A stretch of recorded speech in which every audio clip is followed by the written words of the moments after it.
Hello people, welcome back to another lockdown private view. All you pseudo-political prisoners and low-life lepers, whoever we've all become, or should become.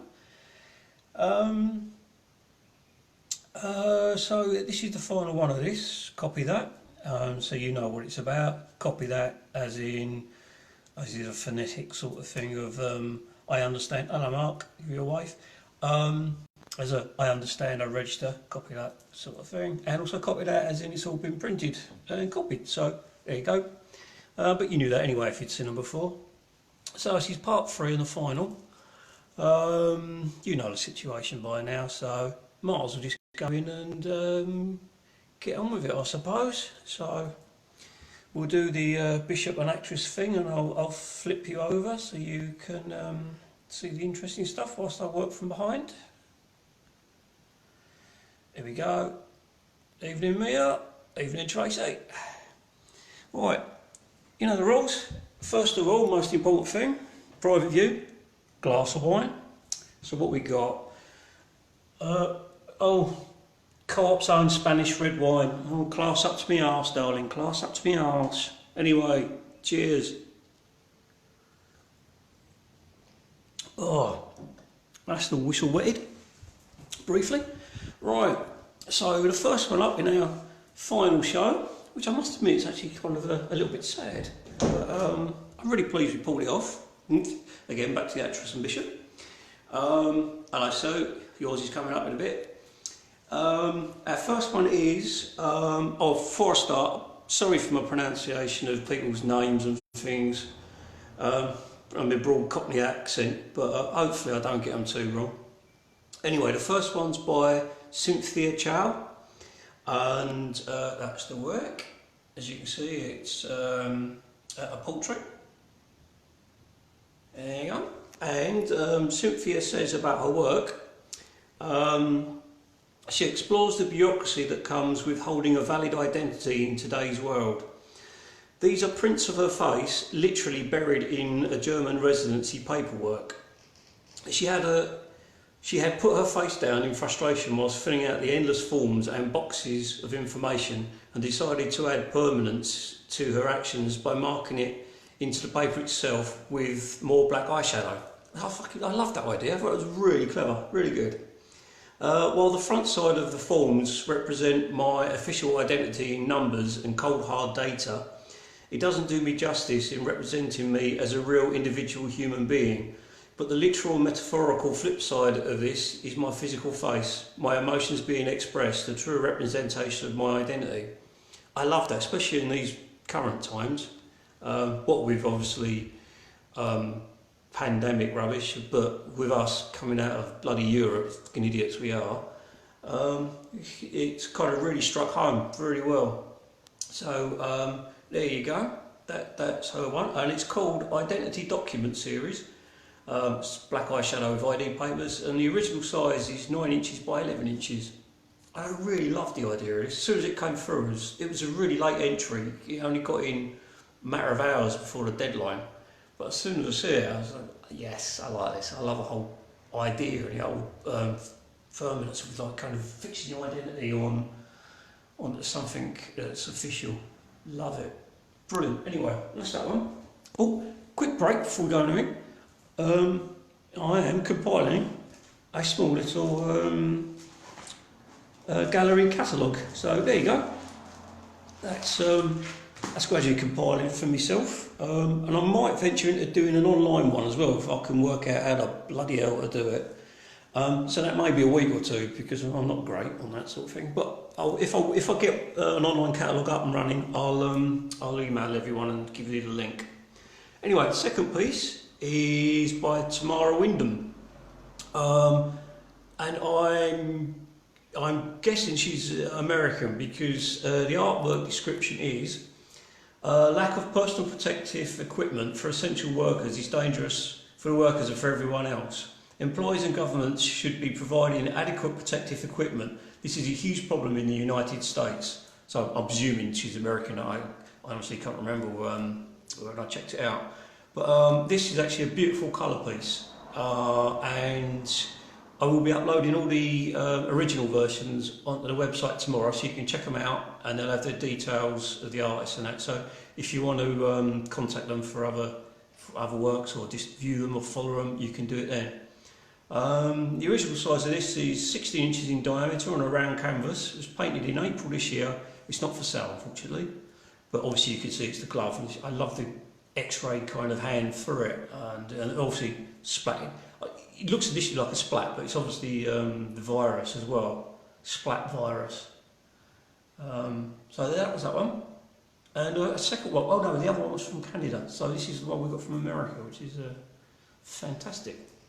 And also I like the way that this kind of a stop sign almost, or an alert sign on our road signs over here. Right, on to the third one. Now I like to include a bit of everything, and this is tonight's sculptural piece. It's by Paula Elbaum, maybe, I don't know, I'm not sure. And I shall read out what she says. Right, Paula holds an MFA in Fine Arts from the University of Salamanca. Oh, Salamanca, that's where I stayed when I went to Madrid in Salamanca district. It was fantastic, I loved it over there. And currently lives and works in Madrid. Her work has been shown nationally and internationally. She has been recently selected as an emerging artist 2019 by the regional government of Castilla y Leon to show her work through the museum network of the region. She creates sculptures with different media, wood, steel, bronze, and steel again, that suggest recognisable shapes that have been subtly modified so a feeling of estrangement arises. I'm interested in creating poetry with sculpture, sculptural means and resources like emptiness, space, fragility, time and relationships. That's pretty good. Reminded me of a Bird Box at first, like a really sad, kind of abandoned one, which is lovely. The artwork description is, protection and isolation are represented by the house that keeps us safe inside whilst isolates us from the rest of the people. We look inside ourselves and outside the house with anxiety, fear and tedious while counting the days trapped waiting for a solution to show up. I think we can all agree with that, definitely. Yeah, I'm trapped in my house in more ways than one with my fucking arsehole of a neighbour I've got. A couple of hellos. Hello Julie, see you soon hopefully down the pub. Well, maybe next year. Hello Lila, you're coming up in a bit as well. And anyway, the information on the artwork is titled Inside, and it's made of wood. It's 20 by 20 by 30 centimetres, made this year in April, and the original price is €400. I think it's really lovely. It obviously kind of like a small version of Rachel Whiteread's huge house pieces. But I love it. It just looked like a desolate ghost bird box. It was really sweet. Right, on to the next one, and we have a lovely, she's a fantastic painter, this lady. Hello Debbie, you alright love? Happy birthday for yesterday. This is fantastic painter. I've seen her work live and I've met her once, more on that in a minute. Fantastic. Her name's Tatiana Ivchenkova, I think. And she's a Russian artist and has been living and working in Paris. She's a former doctor of internal medicine. She started her artistic career in her native town of Royston-on-Don as a graphic designer. After graduating from the State Academy of Architecture and Art, she arrived in France and began to work as an artist and continued her education on a postgraduate course, Aesthetics, Science and Technologies, the Arts. That was obviously the course. Hello Jeff, nice of you to join us, boy. Tatiana has taken part in numerous art salons and collective art exhibitions in Ile-de-France, which I believe is Paris, isn't it? Her artworks have been acquired for private collections in the USA, France, Russia, Germany, Great Britain, Spain, Italy, Portugal, etc. And this one's entitled Irene, and it's ink and watercolour on handmade paper, and it's 55 times 30.5 centimetres, and the original is €750. Now this lady's work's amazing. I met her once. I remember last week telling you, I judged a show in Paris, and there were three works. The instant I walked into the gallery, before I'd see anything else, that stood out to me. There was Aurora's, who eventually won, and there was Julie Agnel, who was in the first show here, and the second one was Tatiana's. They were absolutely beautiful. And the gallery where I did the judging, the Untitled Factory in Paris, that's my spiritual home. I love it. It's my favourite place in the world. By the most beautiful people. Hello, Deb. Happy birthday again yesterday. It's just the most beautiful place, run by the beautifulest people you can imagine. It's the place I found myself, found who I am, found where I should be and want to be. So good memories anyway, but also lovely people and fantastic artwork. Next one is, sorry, I've got to try and pronounce your whole name. It's going to be embarrassing because I know this girl. Ilha de Silva. Oh, she's going to kill me next time she sees me. Ilha says she graduated from Goldsmiths College, University of London in 2002 and is currently doing an MA in Christianity and the Arts at King's College London. The crux of her practice is to visually investigate the human condition and its conundrums, body parts and internal organs, functions as signifiers, it's easy for me to say, for different psychological, emotional and physical afflictions. Dadaesque inventions of old masters and ready-mades articulate thoughts on social values, tensions and injustice, and consider the construction of history and traditions. Human anatomy, Greek mythology, Christian narratives and iconography and classical ideals and sculpture continue to inform her meticulous visual and theoretical vocabularies. And this is such... I know about for sculptural pieces, to be honest. My most endearing one is probably the first I ever saw, which was kind of a crystal resin sculpture of cast of her body after she'd been laced into a bodice for quite some time, I'd imagine, and you could see all of the lace-up marks and indents in it. Beautiful, fantastic piece. Check it out if you can. Her details will be up on our Facebook, but you just put her name in and you can find her anyway. I'll put the details up. But she's a fantastic artist. I've never seen her drawings before. It was just so delicate and so sweet. This has got a brother as well, this one, and instead of the heart, it's got a little brain on it. And they look such a great matching pair. I had trouble deciding which one I have. I haven't got much of a heart or much of a brain, so I kind of went with which one I felt I needed help with more. But no, I love it. I love it. Anything with a heart, which reminds me of Sacred Heart, which obviously goes back to her Christianity and things, kind of like pulled me in that direction.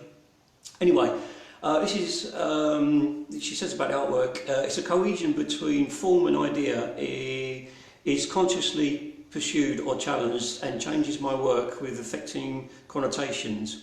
As multiple layers of meaning unfold, the contingency of visual dialogues between crafted matter, abstract concepts and ontological preconceptions crystallise. God, make me work for my money there, bloody hell. And its title is Raw Feelings. It's pencil and paper, A4 size, and it was done in 2017. It's £65 unframed or £100 framed. She just said I said her name fine. Oh, thank you. Oh, I'm a bit chuffed with that. Anyway, right, on to our next one. Now, this is Sue. This is Sue Wicker. I really love her little portraits. They're so simple. The moment I saw them, they reminded me of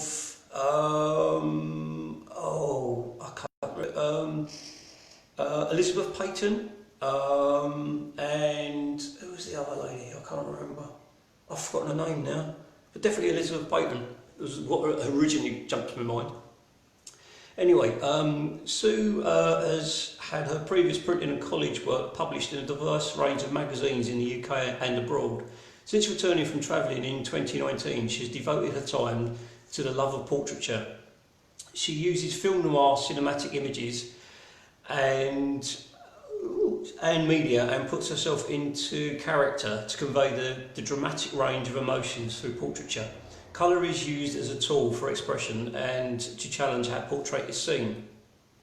Yeah, these are beautiful in colour, and they will be up on the website tomorrow in colour, with a link you can follow as well. And they are really beautiful, really dynamic. I love them. I absolutely love them. I do love a nice, just straightforward, honest portrait sometimes. It's beautiful. The title of this is Really, and it's pastel and acrylic. And oh, is it? I didn't realise it was pastel and acrylic. Oh well. And it's 30 by 40 centimetres, and it was done on the 6th of April 2020, and the original price is £75. If you don't mind me saying so, I think you're underselling yourself here with 75 quid, love. I really like it. It's wonderful. Alright, on to our next one. And if I remember rightly, I think this is from Italy. North Italy, if I remember right. I'm sure this one's from North Italy. I might be wrong. I can't remember. No, I think I am there. I don't know. What day of the week was it again? No idea. Anyway, this is Fabio Adani, whose works belonging to the Slight Metamorphosis series. So, this is what he says about it. It's a research about the slight, a perceptual analysis, reality transfigured into thought, imagination, desires, images of the mind that become real and materialise themselves. Images settles in our mind, time fades it, distorts it, changes it until it becomes another reality. An imagined reality, an experience that from concrete is filtered by thought and soul and comes to take on different contours, particularly and unique, deeply subjective. And this is actually a photograph here with some watercolour work here. I can't really say, but there's an eagle bird soaring there, and there's sort of people on the mountain there. And the colours are lovely, very, very peaceful, very relaxing, it's really nice. It's something you'd like to look at whilst we're stuck indoors, or should be stuck indoors. Although my experience outside the other day wasn't like that, never mind. And the name of this is called Slight Metamorphosis, Mountain number 3.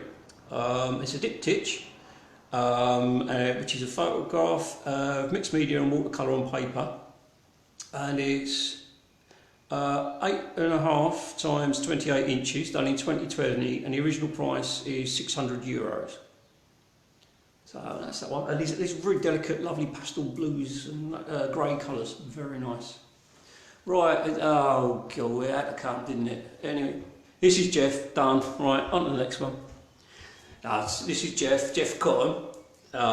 Most people will know he's my mate. Well, the same mate. I know him. And this is the this is the artwork that he sent in for it. And Jeff says of himself, "I'm a complete twat." Oh no, that was from his wife. Hang on, sorry. Jeff says of himself, a multidisciplinary British artist with somewhere approaching 100 exhibitions under his belt. Not a lot else under his belt either, I'll tell you. For a long time being half of the infamous Rat and Seti, and currently one of the 2 founding members of the notorious art duo, the Sons of Incoherence. Who are they? Oh, I wonder who the other one is. Along with producing his own body of work that aims to examine perceptions and promote accessible, non-elitist, meaningful art.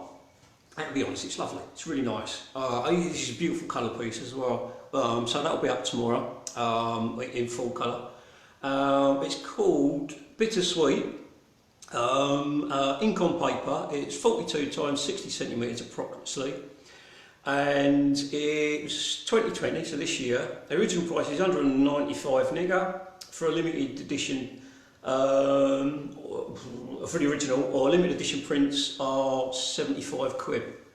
So that's Jeff, and as he says down here, he was part of Rat and Seti. We spoke about it last week, and it's kind of confirmed that yes, we will have one, but we've got to get a solid date. Probably be the end of June, but that will be a show you don't want to miss. It will be really funny. You don't know this yet, but I think I'm going to get him. If we can share friends now, so I'll have to see someone eventually. I suppose it better be him. So if I get him here, I'll get him into it as well, when he can do the talking and all that, and I can sit back and get pissed. Then I'll interview him afterwards. There you go. So I know you enjoy that one, Jeff. So you get yourself sorted for that in June. Anyway, that's Jeff, and check it out when it goes up. He's really lovely, the colours on that. Now, a completely different one, really. It's not something I normally go for. I like a bit of contemporary. Which is a traditional piece, and it's just the kind of little story behind it. It's by somebody who's goes by the name of Topsy Tap, and she's from Bradford-on-Avon, and took up painting only 3 years ago, which is another reason I quite liked it. It was quite good for them. She took it up at a late age of 55, after a long time wishing she could paint, but not believing she could possibly paint anything. After being given a present of a 10-week watercolour beginner's course at college for her birthday, she started painting. She carried this on for another few terms, trying pastels, acrylic and oils. Watercolour still remains her preferred medium, where she continues to learn through online courses and self-teaching. She waxes and wanes in the belief that she can still paint. Well, I think she probably can, it's alright. And unfortunately, she also suffers from fibromyalgia. And she says painting has helped to no end. And this is called Skiff. It's pastels. It's 6x12 pastel on paper. So it's not often. I don't usually put traditional stuff in. It's not my sort of thing at all. Or I suppose you can class sort of portraits traditional, but the application is not. But I thought it just adds a bit change. I like to mix it up a bit. So that's a little extra one there. Right, now we're on to somebody else. Unfortunately, I know. This is by some bloke called Mark Gathercole. So as you might guess, with a daft and arse-like name like that, he's related to me. So, my second name's Gathercole, just in case you don't know that, obviously. Anyway, this is my cousin Mark, who's the only other member of the family that's vaguely like me, which is good. And this is called Introspection. Theresa May morphs into Margaret Thatcher via Madonna. And it's 90 centimetres by 127 centimetres, oil and board. And that's by my cousin Mark. And hang on a minute, I've got a little write-up here that he sent me about the old boy. Alright. So Mark says of himself, he studied art at Southend and London. He then formed a band performing all over Europe, singing bad songs badly. Actually, I've never heard any of your stuff, Mark. You have to send me something. But he missed art, so I drove back from East Berlin in a beaten up old van. After several exhibitions in and around London and changing many shop fronts in Southend, he landed a job as designer for United Colours of Benetton. I didn't know that. I vaguely remember you doing the shop fronts in Southend. Yeah. Anyway, this led to him working on the Big Brother house and many wanky magazines. Now I'm guessing he possibly means NAF magazines rather than Jizz mags. Although, who cares? It's all art. But also gave him an apartment in Bologna where he absorbed all the colours. He returned to live up north and began painting again. That's just alienating me from everywhere above Watford, isn't it? Lovely. After many visits to Vienna to view Egon Schiele, not literally, obviously, he set up a studio where he paints mostly on 4x4 recycled wood in oils. He says he's political but hates politics, passionate but hates passion. He's certain but he's confused. That's just because you're related to me, I think, mate. Anyway, that's my cousin Mark. And these colours are really vibrant, really lively, which you'll see on the website tomorrow. But so that's the only other artistic talent within the family. Thankfully, don't want competition, do we, Mark? Anyway, on to the next one. Right, now we're on to Slovakia. This one, and this is by Thomas Rybar. And I've managed to include a bit of digital work in all 3 shows so far. So this is tonight's one. And he's from Bratislava in Slovakia. He collaborates with other artists, communities and brands in the local cultural scene for over a decade. By using simple rules and techniques, he sets his human input as the main creative element, resulting in appealing visual visual images and experiences.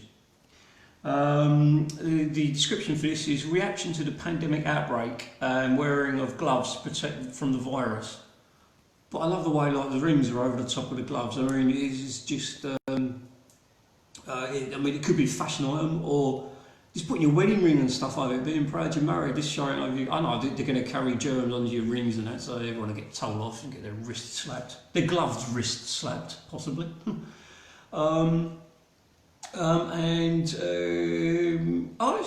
a painting. Well, I stand vaguely upright, unfortunately. Well, fortunately, I'll probably be standing very sleek tonight when I finish my drink. But I thought it was digital. Oh well. Anyway, it's acrylic painting on a wooden board, and it's 150 times 100 millimeters. It's done on the 18th of this year, and it's €1,000. I thought it was really quite sweet, really lovely. I love the kind of veins that are in the glove as well. It's just quite nice. All right, on to the next bit. Now this is Mr. Patrick Griffin. Now you can't really tell from this, but it's actually a photo. It's nice to have a photographer in it. I think Patrick was the only photographer we got. I'm sure it was. Anyway, Patrick is a good old eccentric Irishman.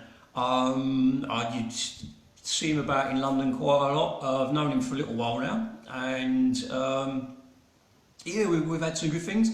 Good times together, and he runs Punk for Mental Health because he's very big into the punk scene, and he organises live bands at the Dublin Castle. Hopefully, if it reopens, I think it might be in a bit of danger, that one. I'm not sure.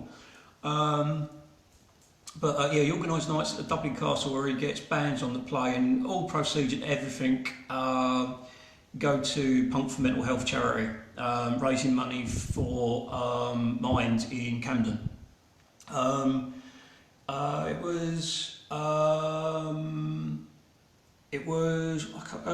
this year in January, I gave him a hand and we got put together art for mental health, which took place at Vutorini's Stash Gallery.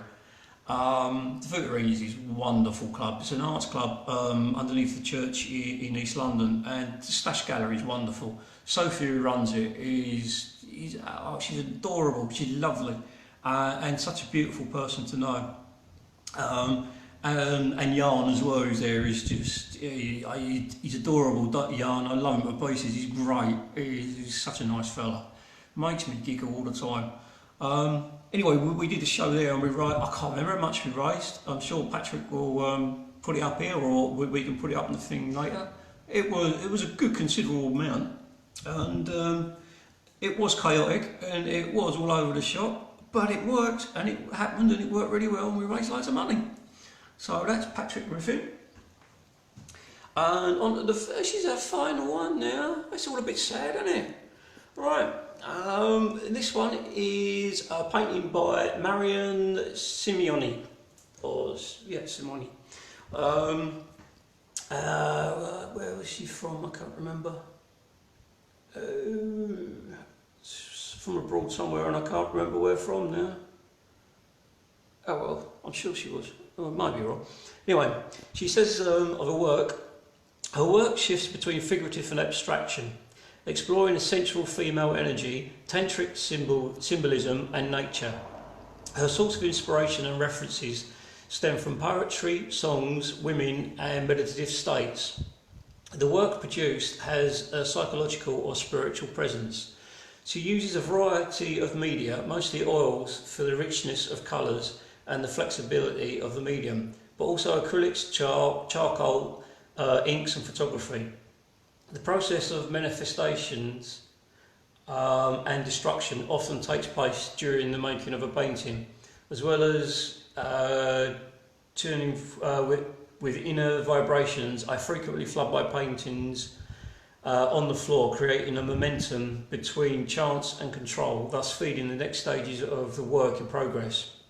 The titles I use are part of the creative process, and in many occasions they initiate the work.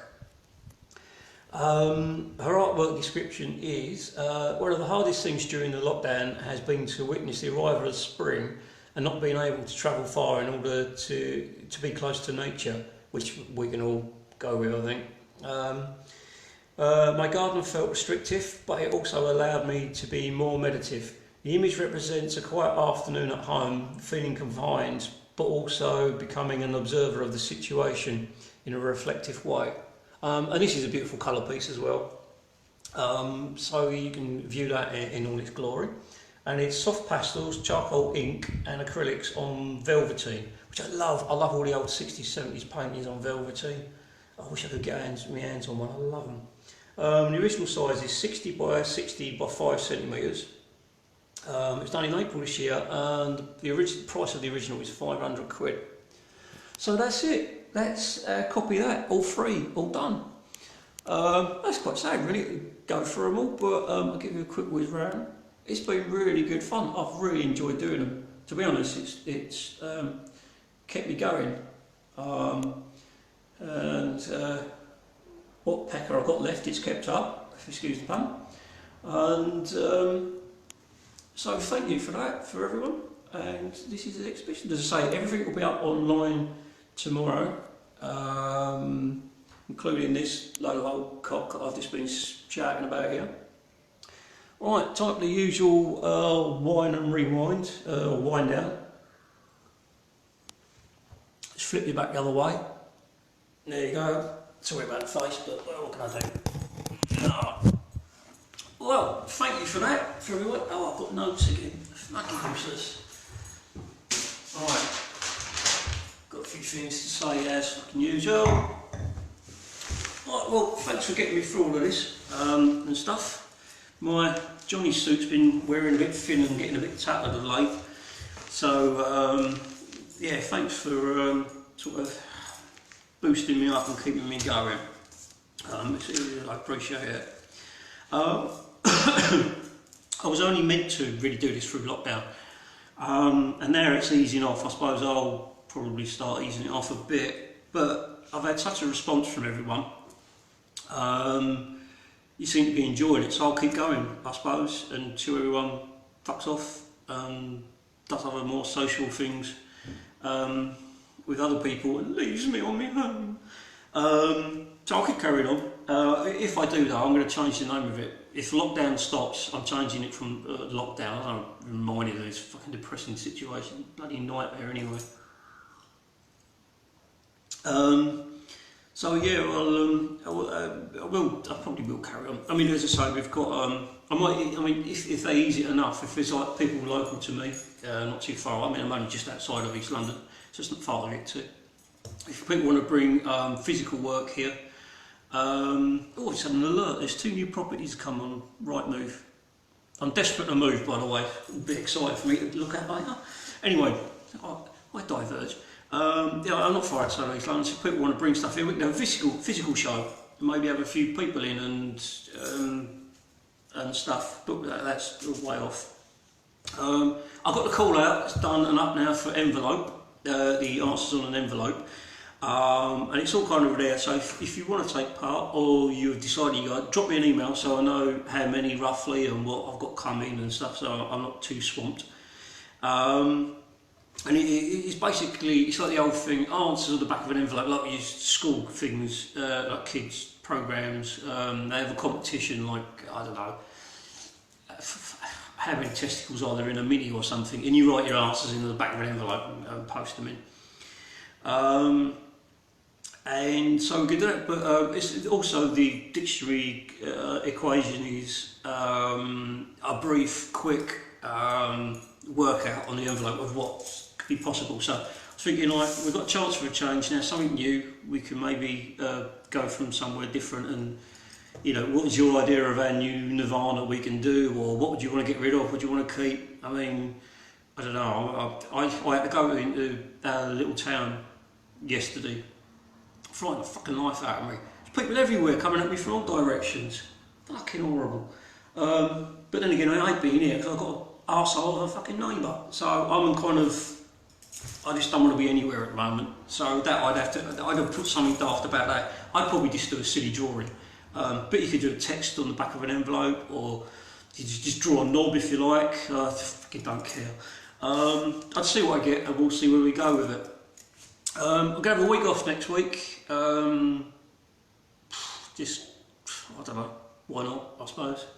Unless I think of something.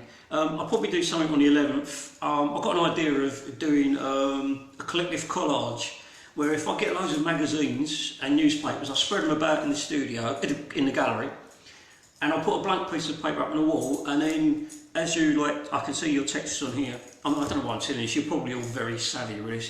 This is all fascinating to me, that I can read stuff and look at me, and fucking amazing, I love it. But anyway, it's all new to me, but you could send me like kind of this, pick, say Vogue magazine, page 86, and then I'll cut something out of there and I'll whack it, stick it on, and then someone else can text in, oh, the Sun newspaper, page 50, I'll cut something out of that page, whack it, and we can make a big collage together and see where the hell it goes. I might do that on the 11th, I'll let you know if I do, but that relies on people taking part, and I know what you bloody artists are like, because I am one, and I can never be arsed. But I might do, might be fun. I'm sure there's a couple of us out there that we can get together and make something up anyway. Alright, I apologise again for the names if I pronounced them all wrong. It's fucking useless, isn't I? But it's been fun and I loved it. And I'm going to do a little map of from where they've come all around the world, because it's been wonderful. And I'd like to say, well, thank you really. Big thank you for everyone who participated, whether you got selected or not. Just thanks for taking part and sending stuff in. It's been great to look at it. Made some new friends, stuff like that, online friends, which is fun. And thank you to everyone who's watched, supported, and most of all, thank you to Lena for her help, because this most definitely would never have happened if it hadn't have been for Lena. So thanks to that, love. I appreciate it. And yeah, so it's kind of, yeah, that's it, I think. So we're all done. I'll keep you posted on the collective collage. Then we've got the envelope one, hopefully on the 18th. And after that, hopefully we'll have Rart and Seti. And then after that, if we're all still alive, fuck knows, we'll do something else. Anyway, thank you for watching and everything. I'm going to go and enjoy my glass of wine, I suggest you too. Now, sod off.